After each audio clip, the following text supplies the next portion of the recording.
Hello everyone, Scary Skeleton Reactor here, bringing to you yet another reaction video. Now, this time I'm going to be reacting to 3 Disturbing True Neighbor Horror Stories Volume 2. Yeah. And, the last video I did, Neighbor Horror Stories. Yeah. And, it is definitely terrifying that the ones that we should be afraid of are the ones living next door. Scary thought, but unfortunately it has happened time after time after time when we see it on the news, and other neighbors getting really creeped out by it. So, yeah. And as you can tell, the text is back. So, I'm hoping that... I'm hoping that this doesn't get taken down. But, if it is, I'll use a backup. So, and I'll let Mr. Nightmare know that I'm doing it, even though I have emailed him a couple of times in the last Halloween Horror Month specials that I've done, ever since he put out this disclaimer. And I've emailed him a couple of times and just letting him know if it's alright if I used it, and that I'm a fan, and that I've done this before, so I hope he's watching, and that I'm not doing anything for monetary purposes, and plus I'm not even doing this to make money, plus I have my other job. So anyways, without further ado, let's get started. 5, 4, 3, 2, 1, start. Wow, what a way to start the video. Here we go, number 1. I bought a vacation mobile home almost 2 months ago. It's a complete shack, 2 small bedrooms, a little living room, kitchen, and 1 bathroom. It's simply meant as a nice, peaceful place to come to escape the city, either by myself or with my girlfriend, if I ever get one. The property has 2 acres, so it's nice and roomy too. And one of the main appeals is that it's only a 10-minute drive from a mountain that I like to go snowboarding at a few times a year. My first time there, I was decorating the place with my family. We all went to one of the local furniture outlets in the area and picked out a few couches. We actually banged this all out in one weekend, and thank God for my dad's pickup truck, which made transporting all this stuff easy. During all this back and forth from store to mobile home, I guess the closest neighbor noticed all the commotion, and he came over to greet us. He introduced himself as Dale. He was, I guess, what you'd expect from a local here. He had a thick Hudson Valley accent, and his dialect and mannerisms were obviously different than, I guess, us city folk are used to. Nevertheless, he seemed nice at first. We all introduced ourselves, though I knew I'd really be the one needing to get to know him since this was my property. After chatting with him for a while, we tried to resume unloading and bringing furniture into the home. He lingered for a while, just watching us. My dad tried to converse more with him here and there. Eventually, though, Dale said goodbye and walked back up the road to his home. We left Sunday together, and the next time I went up there was 2 weeks later. I went alone this time just to bring more stuff up, like my snowboarding gear, and set up the Wi-Fi. I guess Dale saw my car pass by, because soon after I got there, he knocked on the open door and stepped inside and said hello. I gave him a smile and told him to come in, which he already was. He told me the place was looking nice already. Then after some small talk, he invited me over for a beer. I said, why not? Followed him up the road to his home, which is also a mobile home, maybe a little bigger than mine. We then sat outside on his deck. He grabbed me a Heineken from inside and sat across from me at the table. So I tried to get to know him. I started by asking how long he's been there. He answered with 20 years too long. I asked a few more questions, and he had some similar, pessimistic yet somewhat joking responses. This kind of set the tone for the rest of the conversation. So he started asking me questions, like what brought me here, where exactly I was from, etc. All the questions he didn't ask us 2 weeks earlier. I told him I'm from Queens, and that I wanted a place to escape and to snowboard. I guess he didn't like my answer, I don't think. He started ranting about how us city folk are coming in and ruining shit, polluting the place and littering everywhere. This turned into somewhat of a debate, where I was trying to defend myself and other so-called city folk. I considered it a little debate, until I saw how heated he was getting, and he started to actually raise his voice in his thick accent, with his half-drank beer in his hand. This spiraled so out of control that at one point he said word for word, "I don't know why y'all can't just stay where the fuck you belong." I stood up and with a smile on my face said, "Okay, I think I'm gonna head back now. Thank you for the..." Oh, man. Yeah, this is not going to end well from the looks of things, and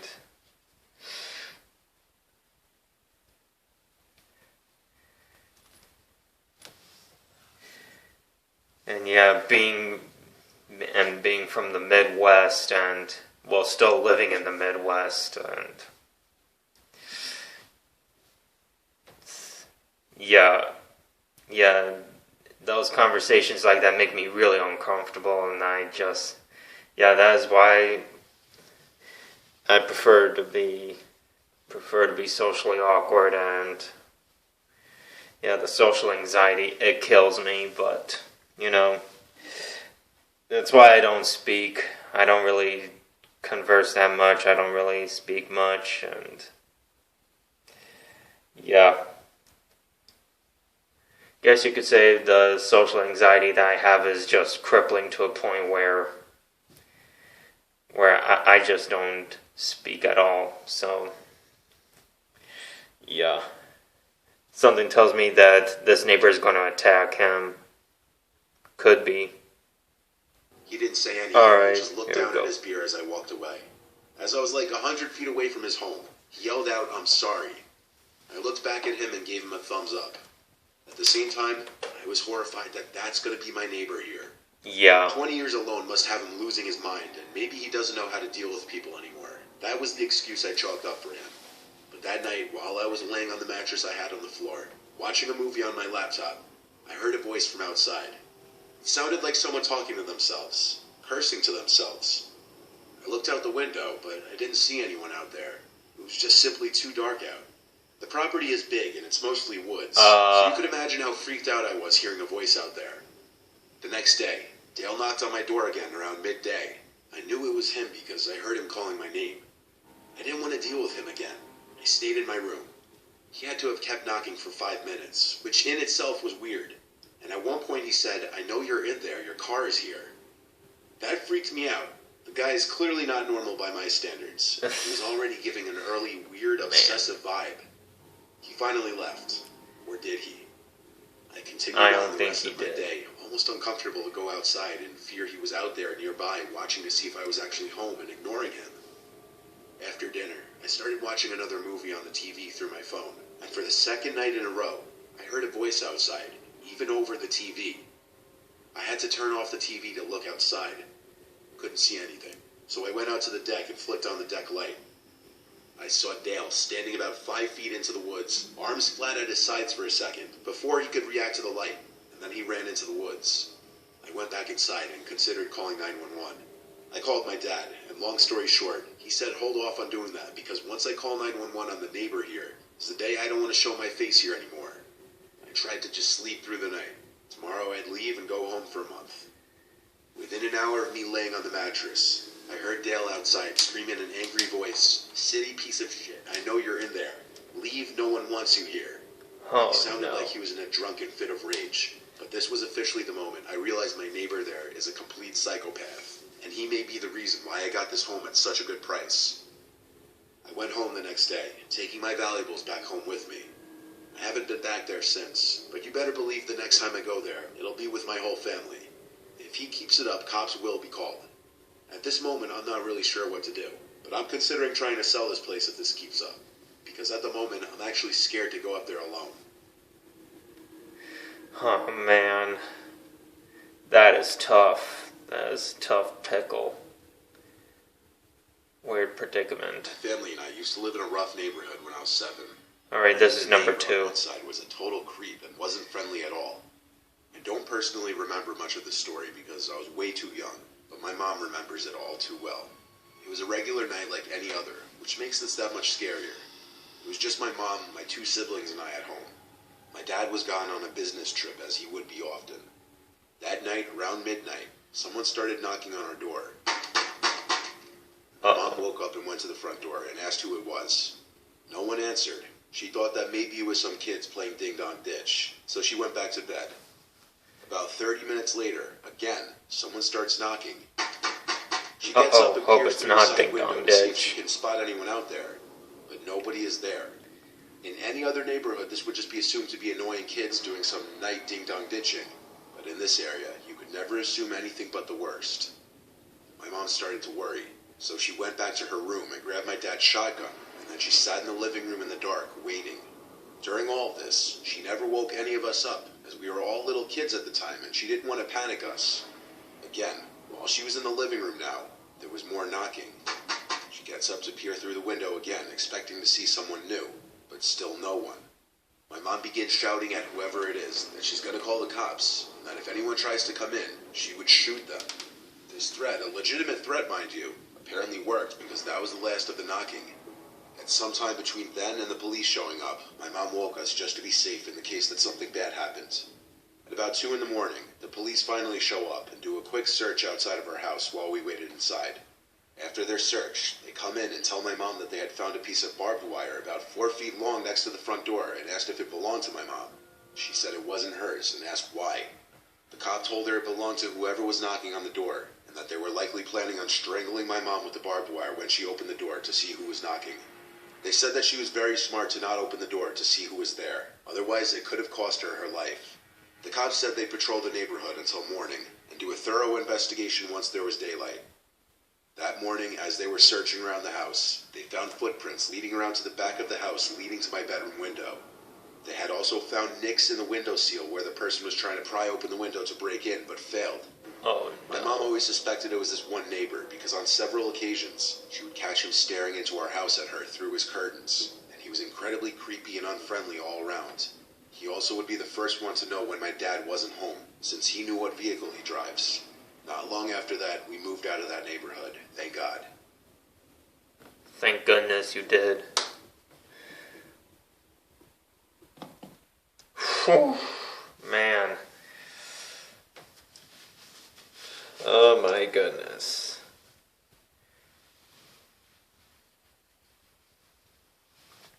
The fact staring at your window, man, and holding a barbed wire, thinking about strangling your mom with it. Oh man. Yeah, whatever came with that guy. Is he in prison, or is he still out and about? Alright, here we go, number 3. Last story. We had a new neighbor move in recently, which at first I was completely okay with because we never really got along with our old neighbors. But boy, do I miss them now. So it was a few months back that we saw a new van in the driveway next door. No moving trucks or nothing, though. We didn't see anyone moving in furniture or anything at all. It was kind of weird. To be friendly, my wife and I decided to go knock on the door to introduce ourselves, but no one opened the door, which was also weird because their car was in the driveway. We figured it wasn't a big deal. For all we knew, they were in the shower or sleeping or something. So our bedroom is upstairs, and at one of our windows we can see into the neighbor's backyard. The house next door has a detached garage in the backyard. The new neighbor's van wasn't in the driveway all day. Then, all of a sudden, when my wife and I were reading in bed, we heard the garage next door open up. Uh-oh. Naturally, we were curious to look out the window and see if we could catch a peek at what the man looks like. We creased the blinds a bit to look out there, and there he was, this middle-aged looking guy in a white t-shirt and jeans. The motion light over his garage was on, so that's how we saw him. He was bringing boxes from his van into his garage. We stopped spying before it got weird. A few days passed, and his car wasn't in the driveway at all, until one night we heard his garage door open again. Every so often on this one night, we would hear some weird scraping sounds coming from out in his garage, and then occasional bangs and such, probably from him dropping boxes in the garage. But what really did make sense was that metallic scraping sound that wouldn't stop. I went over to the window to look out again. This time he caught me staring. He looked up at my window, and I felt incredibly awkward. I walked away from the window, and seconds later, I heard him close the garage door. I told my wife I'm going to go out there and say hi. That's the only way I figured I could redeem the awkwardness I just created. I went outside in my shorts and t-shirt and went over next door to the driveway, but the man was in his van with the engine running already, and I think when he saw me, he backed out of the driveway really fast. Then he disappeared down the street into the night. The whole thing was incredibly weird, and I was getting the vibe he was avoiding us now. I was a bit curious now what exactly was going on with all the scraping sounds by his garage. I walked into his backyard to the garage door, and something was making noise in there. I kept hearing thumping sounds. He had to have an animal in there or something. Then I heard my wife's voice call my name from our window, and she asked what the hell I was doing. I looked at her and put my finger to my lip. I tried to open his garage, but it was locked. That was enough snooping. I walked back to our house and back to bed. Later that night, I woke up to my wife shaking me, whispering that she heard our backyard gate open. I told her to stop messing with me because she was freaking me out, but she said she swears she heard it. I had to be the man of the house and go out there and look. First I took a look out the window. The lights in the neighbor's yard were off, and our yard was too dark to see anything. I went downstairs and took a look out the front door. The neighbor's van was in the driveway. He was home. I went to the backyard now and turned on the lights. As I did, I heard someone running away to the side of the house. Then the backyard gate slammed shut. I was horrified, but I made myself angry and chased after them. I ran to the gate and then to the front of the house, then to the street. I was the only one out there, yet I felt as though I was being watched from any possible direction. I went back inside the house, told my wife that someone was indeed in the yard, but I didn't see them. And she asked me if I thought it was the neighbor. I told her I honestly don't know. Has to be. The next day, I went to the neighbor 2 doors down, Gene, and asked him if he had met the new guy yet. He said no, but that he'd keep being awoken to sounds late at night coming from his garage. I told him about how someone snuck into our yard the night before, and he found that equally freaky and weird. We agreed to text each other and go over together the next time we'd hear weird noises to finally meet this guy. So the next day was Saturday. As I was opening all the living room blinds in the morning, I saw that it was like the first or second time that the neighbor's car was in the driveway during the day. Then I looked at his house, at one of the windows. There he was, standing stiff as a statue, looking at me as if he were waiting for me to open the blinds. Oh, I expected him to look away, but he just locked eyes. Unbroken eye contact for a solid 20 seconds. I waved because I didn't know what else to do. When he didn't wave back or even crack half a smile, I started calling for my wife. And when I got her, I told her to look out the window. But by then, he was no longer standing at the window. I said to hell with it at this point, and went next door again with my wife and knocked on the door and rang the bell. I felt knocking is a bit more assertive. I heard one loud slam from inside the house, but he never came to the door. This was the last straw. I went over to Gene's house again, and when he opened the door, he asked me if I saw his texts yet. I said no, and I also didn't have my phone on me. So he told me that last night he heard a muffled crying sound from outside, in the new guy's direction, and he texted me about it. Gene came out with me to knock on the neighbor's door one more time, and once again, kidnapping? no answer. We all by this point, including Gene's wife and my wife, knew something is seriously off here. The next day, the van was gone again, and it's been almost 2 weeks, and the van hasn't returned. We don't know where he went. We don't know if or when he's coming back. These past few nights, either my wife or I wake up in the middle of the night thinking we hear noises outside, and when we go to the window to see if the van's in the driveway next door, it's not. It's crazy none of us even know the guy's name, and we're still trying to put the pieces together, because one night I heard something definitely alive in that garage making noises, and then another night, Gene heard what he thought to be a muffled crying. Obviously he'll most likely be back, but I don't think any of us are looking forward to it. And maybe for peace of mind, we should anonymously report him. Probably should have reported him a long time ago. Horrifying things that happen on movie sets, part 2, top 10, terrifying, true scary stories, volume 8, 3 scary true babysitting, horror. Yo. Oh wow, and this is recent. This is from March 2nd. Wow. Anyways, well that was 3 Disturbing True Neighbor Horror Stories, Volume 2. Is there going to be a Volume 3? Who knows? But definitely going to be looking forward to it if it uploads. So Anyways, thank you guys so much for watching. You know the drill. Please like, please subscribe. If you guys have requests, comment down below. See you guys in my next reaction. Peace.